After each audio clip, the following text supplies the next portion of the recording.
Bonjour, je vous propose de réfléchir ensemble aujourd'hui à l'avenir de l'agriculture. Essayons d'imaginer l'agriculture post-industrielle, post-pétrole, une agriculture du soleil qui soit généreuse, abondante, bonne pour les êtres humains comme pour la planète. Alors, cette agriculture affranchie des énergies fossiles, elle sera forcément relocalisée parce qu'on ne pourra plus faire circuler la nourriture tout autour de la planète, comme c'est le cas aujourd'hui, ou le caddie d'une ménagère européenne. Si on totalise le kilométrage parcouru par tous ces ingrédients, ça fait couramment plus de 200 000 kilomètres. Dans 10 ans, dans 15 ans, dans 20 ans, ça sera absolument impensable, parce que le pétrole deviendra inexorablement rare et cher. Et tant mieux, tant mieux. Parce que c'est ce recours immodéré au pétrole qui nous a permis de nous affranchir des lois de la nature, de ces grandes règles d'équilibre du monde vivant. Donc l'agriculture de demain, ça sera une agriculture qui tirera la quintessence de l'énergie du soleil, qui sera locale, qui sera jardinée parce que forcément extrêmement demandeuse de soins procurés par les êtres humains. Ça sera donc une agriculture créatrice d'emplois. Et la première brique sur laquelle reposera cette agriculture, qui permettra de construire les fondations de l'agriculture de demain, de cette agriculture du soleil, ça sera la micro-ferme, forcément. Des petites entités à échelle humaine qui sera facile de caser un petit peu partout, sur l'ensemble du territoire, y compris jusqu'au cœur des villes, en périphérie des villes, voilà. Donc la micro-ferme, on en a beaucoup parlé dans cette série. Des petites entités qui peuvent être de quelques centaines de mètres carrés à quelques hectares. Bon, la micro-ferme, ça forme une entité relativement facile à créer et à piloter, un petit microcosme très riche et intéressant. Mais on est quand même un petit peu limité dans le cadre d'une seule micro-ferme. C'est difficile d'imaginer tout un système agricole si on reste juste à l'échelon de la micro-ferme. Donc dans nos réflexions ici au Bec et Loing, réflexions qui sont enrichies par les centaines et je dirais même les milliers de personnes qui passent ici, qui sont agriculteurs, élus, scientifiques, agronomes ou simples citoyens qui se sentent concernés par leur alimentation, eh bien, on a cherché à imaginer d'autres développements au-dessus de la micro-ferme. Donc on peut considérer que la micro-ferme, c'est quelque part le premier étage de la fusée. Et quel va être le deuxième étage? Le deuxième étage, je vous propose de le dessiner pour vous, et c'est tout simplement un écosystème de micro-fermes. Un écosystème de micro-fermes, c'est-à-dire on va chercher à réunir en un lieu, sur un petit territoire, différents types de micro-fermes avec des activités complémentaires. Et en y réfléchissant, on s'aperçoit que plein de métiers de l'agriculture peuvent tout à fait s'accommoder d'une petite taille et du fait d'être réalisés sans mécanisation ou avec vraiment très très peu de mécanisation.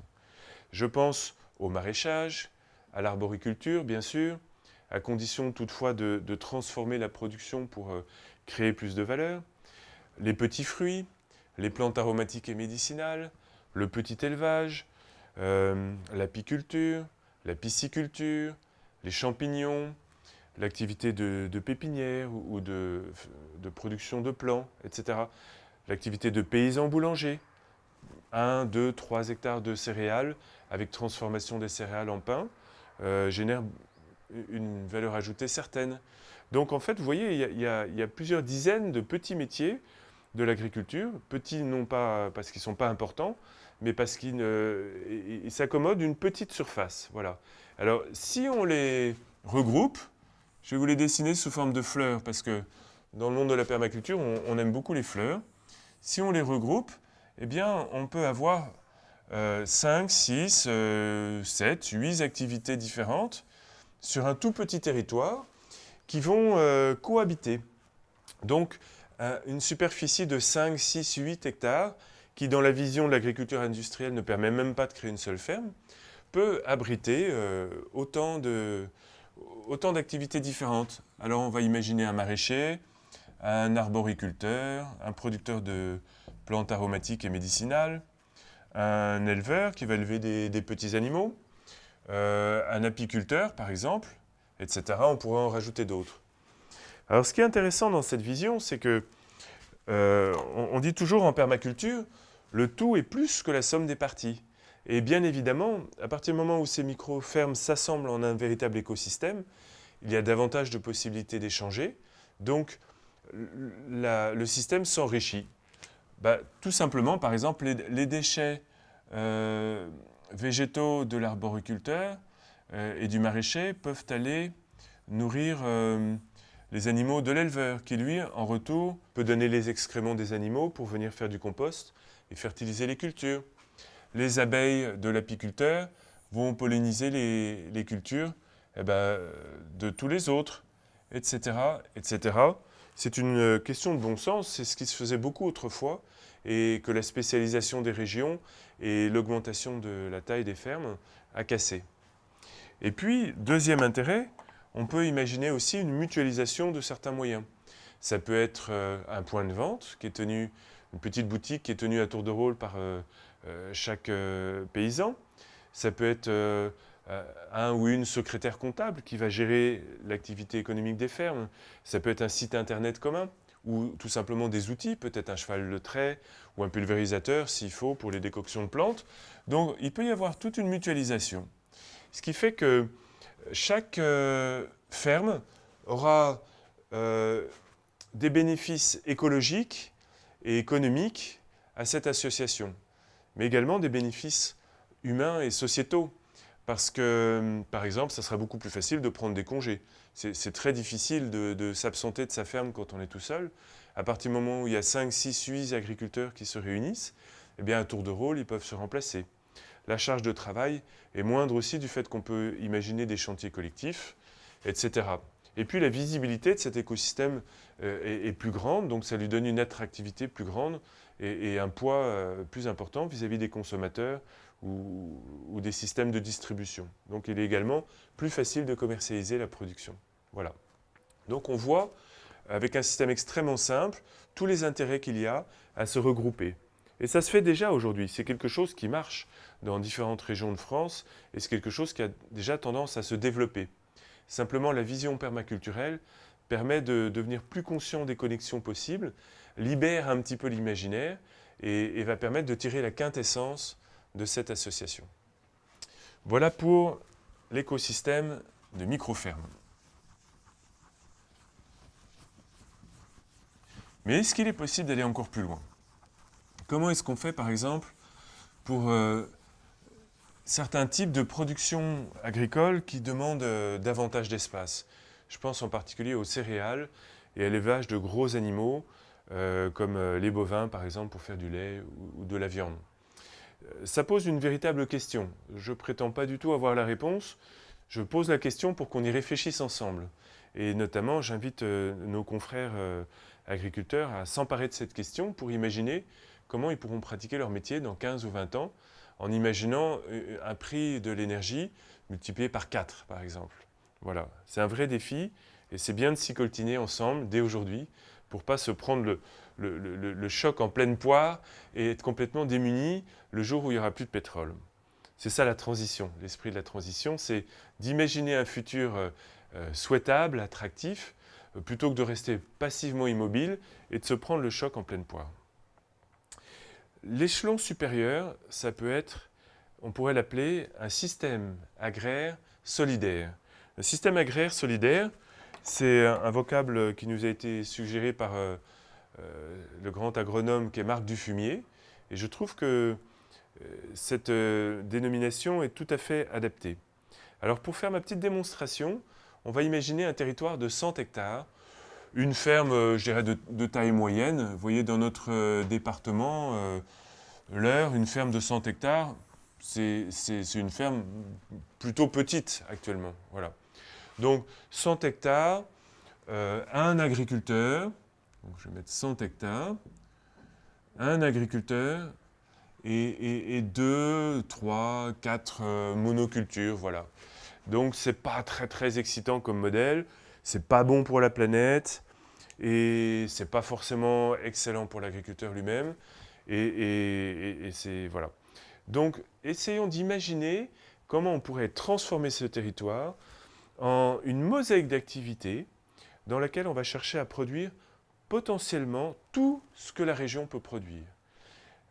Donc c'est l'anti-spécialisation des régions. Au contraire, c'est la localisation, la relocalisation poussée à sa quintessence. Donc, dans notre vision permaculturelle, on va chercher également à ne pas s'appuyer uniquement sur les plantes annuelles et à donner beaucoup de place aux arbres. Puisqu'on l'a déjà abordé dans le cours de cette série, on est absolument persuadé que ce sont les arbres qui vont sauver la planète et que si on veut habiter, si l'humanité, une humanité beaucoup plus nombreuse dans 50 ans ou dans 100 ans, veut habiter durablement cette planète, il faut consommer moins de plantes annuelles et davantage de nourriture venant de plantes pérennes, de plantes qui durent plusieurs années, et en particulier des arbres. Donc on va transformer ce territoire en plantant des milliers et des milliers et des milliers d'arbres. Mais on va quand même chercher à rester pragmatique et à donner une place à tout ce qu'on a l'habitude de consommer aujourd'hui, et notamment des céréales, de la viande, des produits laitiers. Il est clair que l'humanité d'aujourd'hui, surtout dans les pays riches en Occident, consomme trop de céréales, trop de viande et trop de produits laitiers. Leur consommation a beaucoup augmenté au cours des dernières décennies et on voit l'impact sur la santé humaine avec notamment les allergies qui explosent, les maladies de civilisation. Ce n'est pas du tout la nourriture à laquelle nos organismes sont adaptés. Pendant ces quelques millions d'années d'évolution qui ont fait de nous les êtres humains que nous sommes, on a beaucoup consommé de fruits, de baies, de feuilles, de racines, de plantes sauvages bien sûr, et pas du tout une alimentation raffinée, très riche en matières grasses, en sucre, en protéines, en produits laitiers, qui est celle qu'on connaît aujourd'hui. Maintenant, restons réalistes. On ne va pas demander à nos contemporains de changer radicalement leur régime alimentaire, donc on va y aller progressivement. C'est pour ça que le système que je voudrais vous présenter part de ce qu'on connaît aujourd'hui et propose d'évoluer progressivement vers un autre type d'alimentation sans pour autant générer une révolution qui serait insoutenable pour la majorité d'entre nous. Alors, allons-y gaiement. Dans notre vision qui va chercher à équilibrer les besoins des humains et ce que la nature peut nous donner, dans le respect de la nature, on pourrait commencer par créer, et ça je trouve c'est assez sympa, une réserve intégrale de biodiversité. Voilà, on peut imaginer, elle est 5 hectares, donc je vais mettre là 5 hectares, une réserve intégrale de biodiversité, où on va par exemple peut-être dans un premier temps planter des arbres, creuser un étang, et puis après s'abstenir d'y pénétrer pour que la nature ait son sanctuaire. Ensuite, on va planter des forêts. Par exemple, mes chiffres sont complètement hypothétiques. Hein. Ils ne s'appuient sur aucune étude scientifique poussée. Ces études-là, elles sont devant nous. Il faut qu'on les fasse, qu'on les réalise. Mais pour l'instant, c'est plus une intuition que je vous partage. Donc, essayez plutôt de rêver un modèle alternatif que d'avoir un œil de technocrate sur ce que je vous présente, parce que vous trouverez matière à corriger partout. C'est plutôt une tentative d'éveiller, de titiller notre imaginaire que je vous propose là. Parce qu'il faut rêver avant de réaliser. Voilà. Donc, on peut imaginer, par exemple, 35 hectares de forêt. Voilà. Donc, par exemple, 10 hectares ici et puis 25 là. Donc, 35 hectares de forêt. Ça ne sera pas une forêt comme celle qu'on connaît au jour d'aujourd'hui. Ce que je vous propose là de planter, c'est une forêt comestible, une forêt qui se mange, miam miam.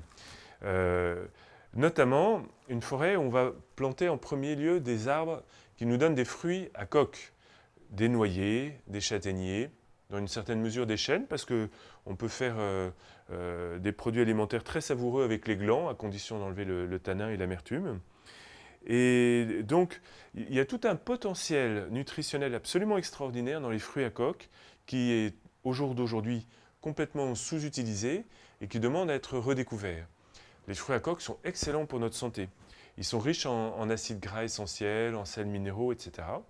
Et puis leur production est très douce pour la planète, parce qu'une fois notre noyer, notre châtaignier, notre noisetier est planté, eh bien, il va produire pendant des dizaines d'années, sans demander d'engrais, de travail du sol, d'arrosage. Donc c'est très intéressant de donner plus de place à ce type de végétaux. Maintenant, cette forêt comestible peut produire davantage que des fruits à coque.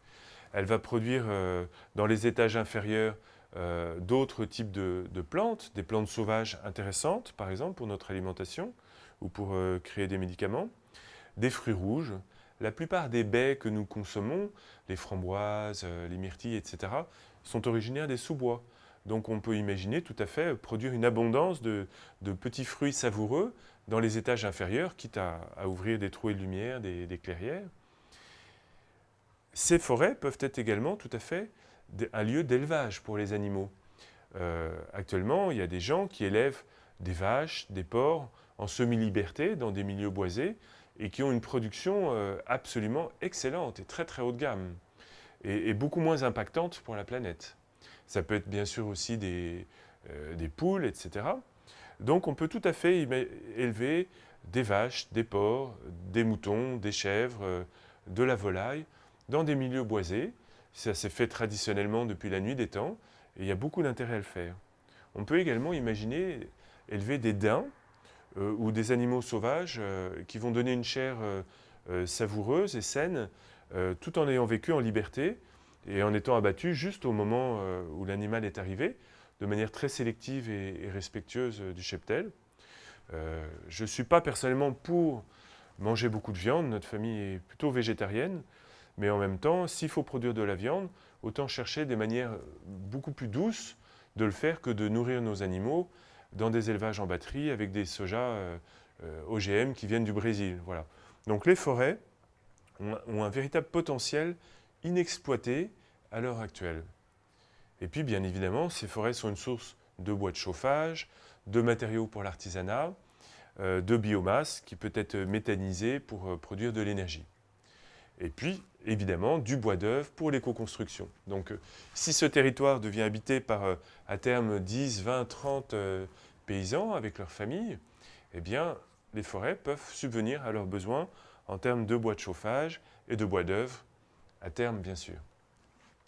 Voilà pour la forêt. Maintenant, intéressons-nous aux céréales. Bon, on va cultiver des céréales, mais ok, le moins possible. Et actuellement, la production de céréales, à qui est-ce qu'elle profite? Essentiellement à notre bétail. Plus de la moitié, environ 60% de la production mondiale de céréales, sert à nourrir le bétail des pays riches. C'est un peu un non-sens quand on voit qu'il faut 10 calories d'origine végétale pour produire une seule calorie animale. C'est un peu un non-sens économique et écologique, avec les méfaits sanitaires que j'ai évoqués. Donc, on va arrêter de vouloir nourrir notre bétail avec des céréales. On va vraiment réserver dans cette optique les céréales pour la panification, pour la consommation humaine. Donc déjà, ce simple fait permet de diminuer la production de céréales d'un facteur à peu près de 60%. C'est intéressant.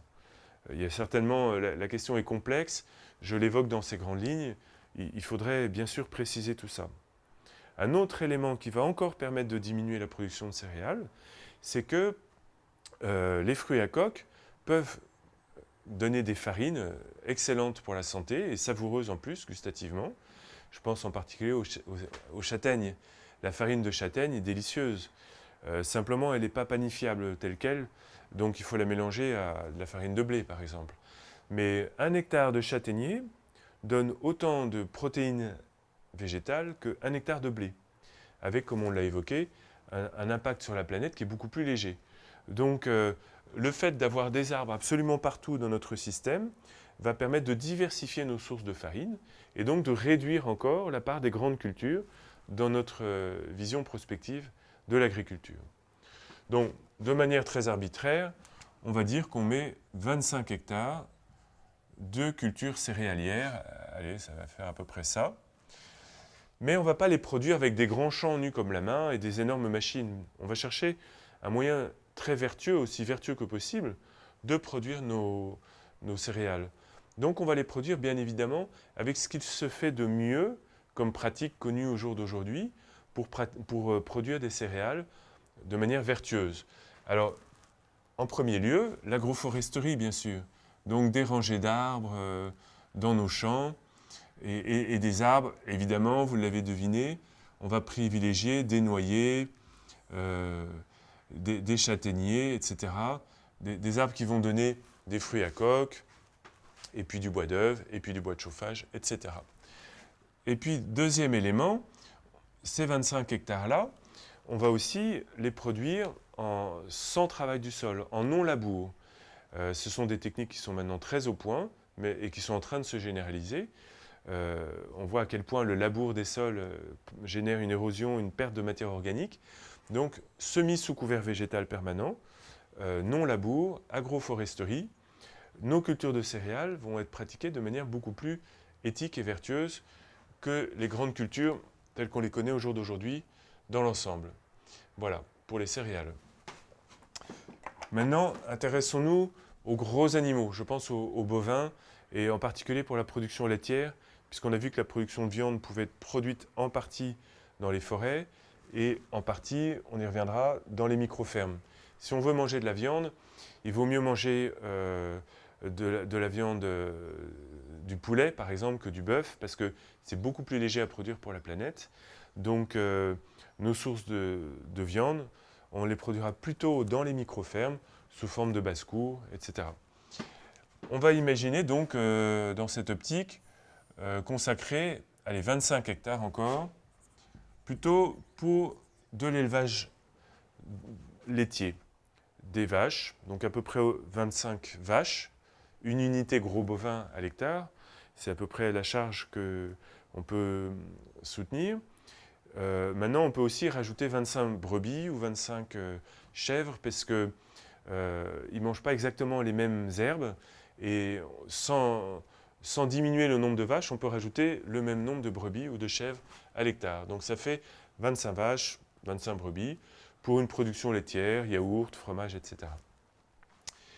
Pareil que pour les céréales, on va essayer de produire ce lait de manière aussi vertueuse que possible.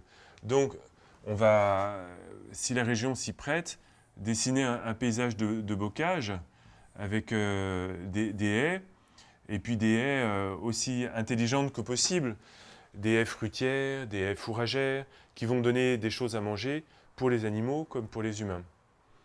Il y a des études très intéressantes qui sont faites actuellement, notamment en Angleterre, pour que les vaches, les bovins, puissent rester à l'herbe toute l'année. Donc, adieu les soja OGM venant du Brésil, des mélanges de graminées avec un grand nombre d'espèces pérennes, bien étudiées, peuvent permettre aux animaux de rester à l'élevage toute l'année, ou quasiment toute l'année. Ça se fait couramment, donc pourquoi pas s'en inspirer. Les haies procurent un abri aux animaux, génèrent des microclimats intéressants et procurent une nourriture intéressante. Donc peut-être qu'on n'a pas la productivité laitière d'un système boosté à fond avec des aliments ultra énergétiques, mais en même temps, le coût de production diminue tellement que ces systèmes moins intensifs sont généralement plus économiquement rentables que les systèmes ultra sophistiqués et qui de toute façon sont trop dépendants des énergies fossiles pour perdurer à l'avenir. Donc, des haies, et puis bien sûr, à l'intérieur des parcelles, on va chercher aussi à planter des arbres, à recréer ce merveilleux système de pré-verger qui était fort répandu autrefois. Et dans notre pays, des centaines et des centaines de milliers d'hectares de pré-vergers ont été détruits par le remembrement, par des politiques agricoles mal adaptées qui donnaient des subventions pour couper les pommiers, ce qui est une aberration.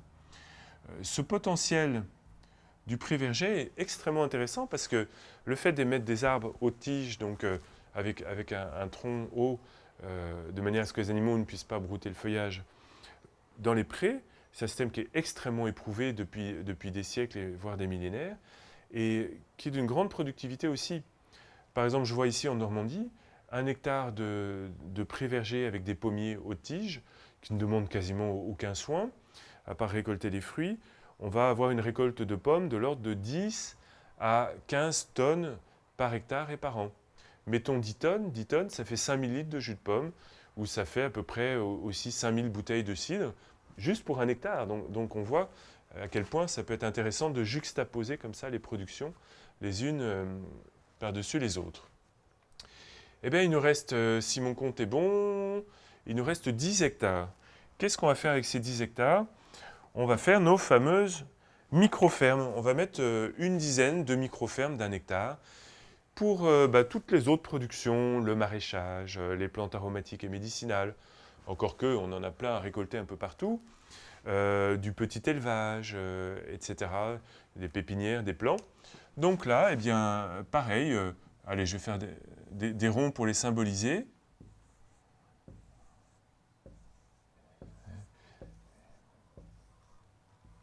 Voilà. Chaque micro-ferme héberge une production, une famille, des productions plutôt, parce qu'on a vu tout le potentiel qu'il y avait dans ces entités. Maintenant, on a un système qui potentiellement peut produire absolument tout ce dont on a besoin pour se nourrir, et ça d'une manière aussi locale que possible, et sur un territoire restreint. On a réussi à concilier produire une abondance de nourriture pour les êtres humains et renaturer l'espace et même garder un territoire pour la nature complètement sauvage. Et donc, ce qui est intéressant, c'est que ce système agraire solidaire remplit plein de fonctions utiles. On peut après aller plus loin, vous voyez. Il y a toute la nourriture qui est produite. Bon, bien sûr, il n'y a pas de produits exotiques dans cette vision. J'espère qu'on nous restera suffisamment de pétrole pour quand même avoir un peu de thé, de café, de vanille, de chocolat, parce que quand même, c'est important dans la vie, le chocolat. Mais en tout cas, on a là tout, y compris la matière grasse, le vin, la bière, le cidre selon les régions, pour vivre heureux. Voilà. On peut vivre heureux sans vin, mais c'est vrai qu'un petit coup de rouge, ça aide quand même, n'est-ce pas? Bon, alors maintenant, ce territoire produit plus que de la nourriture. Il produit aussi de l'énergie. On a parlé du bois chauffage, de la biomasse. Donc, allez, on va dessiner une petite unité de production d'énergie, méthanisation des déchets verts, production de bois chauffage. Et donc, je pense que le potentiel de dizaines de milliers d'arbres qu'on a plantés devrait permettre de chauffer sans problème tous les logements de la trentaine de familles, peut-être, qui vivra à terme au cœur de notre système agraire solidaire. Il faut savoir qu'1 hectare de forêt, sa capacité d'à peu près 10 terres de bois de chauffage par an. Avec une maison bien isolée, on se chauffe parfaitement avec 10 terres de bois. Et donc là, on a à peu près 70% du territoire est boisé. On va imaginer, bien sûr, une belle petite entité de commercialisation, donc sur place ou à l'extérieur, mais on peut avoir une très très belle boutique fermière avec toutes les productions. Et puis même un restaurant bio alimenté par tous les producteurs du système agraire solidaire.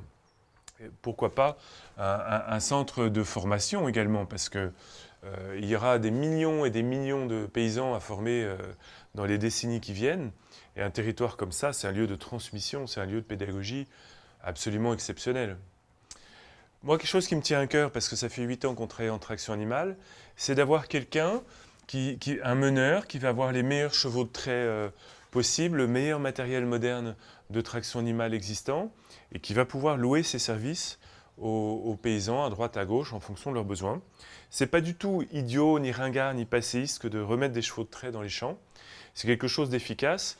D'ailleurs, les Amish aux États-Unis, vous savez, ces communautés qui refusent la modernité et qui refusent les subventions d'État et qui travaillent à la main et avec des chevaux de trait, eh bien, leurs fermes sont plus rentables que les fermes industrielles gigantesques nord-américaines, ce qui est quand même quelque chose d'assez réjouissant. Voilà. On peut après imaginer toutes sortes de choses, des artisans, 1 ou 2 artisans qui vont construire ou réparer les outils dont ont besoin les paysans. Il y a toute une source de matériaux d'artisanat qui pourrait soutenir l'activité de vanniers, de potiers, de menuisiers sur ce territoire. On peut imaginer aussi qu'un certain nombre de la trentaine d'emplois créés, un certain nombre de personnes souhaiteront être paysans à temps partiel. Et donc exercer leur activité par exemple 2-3 jours par semaine et puis garder un job, leur ancien job, le reste du temps. Donc moi je vois bien une petite unité de bureau avec salle de réunion, une secrétaire commune, les ordis, les photocopieuses, etc. Mis à disposition, des bureaux partagés, ça peut être aussi des ateliers d'artistes partagés.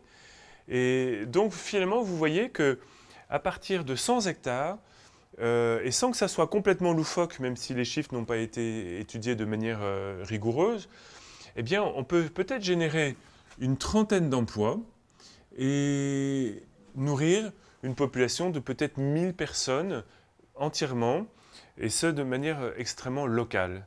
Donc ce modèle-là me semble être une solution élégante pour imaginer une agriculture de demain qui fonctionne à partir du soleil, qui soit créatrice de millions d'emplois, et puis surtout qui nous permettrait d'habiter la terre différemment. C'est-à-dire qu'une partie de notre pays serait intensément jardinée, je dirais même amoureusement jardinée, donc vraiment embellie, et l'autre partie serait rendue à la nature, redeviendrait sauvage, boisée, avec des grandes forêts comestibles, des sanctuaires de vie sauvage. Moi, je me vois très très bien vivre dans 20 ans, dans 30 ans, dans un pays sur lequel il y aurait peut-être 10-15 millions d'hectares de forêts comestibles, en plus des forêts actuelles, où on en a déjà quand même pas mal. Et au lieu de traverser des grandes mornes plaines désertes de monoculture, on traverserait des petits paysages agraires solidaires, des espaces vraiment intensément soignés et très très beaux. Donc je vous ai partagé cette vision qui nous motive, sachant que c'est juste une petite bulle de savon qu'on envoie et qu'elle demande à être enrichie par votre vision, par la vision de tout un tas d'acteurs. On est tous concernés par cette question de l'agriculture parce qu'on mange tous, jusqu'à preuve du contraire. Donc imaginons ensemble l'agriculture de demain. Voilà une proposition, on attend les vôtres. Merci beaucoup pour votre attention.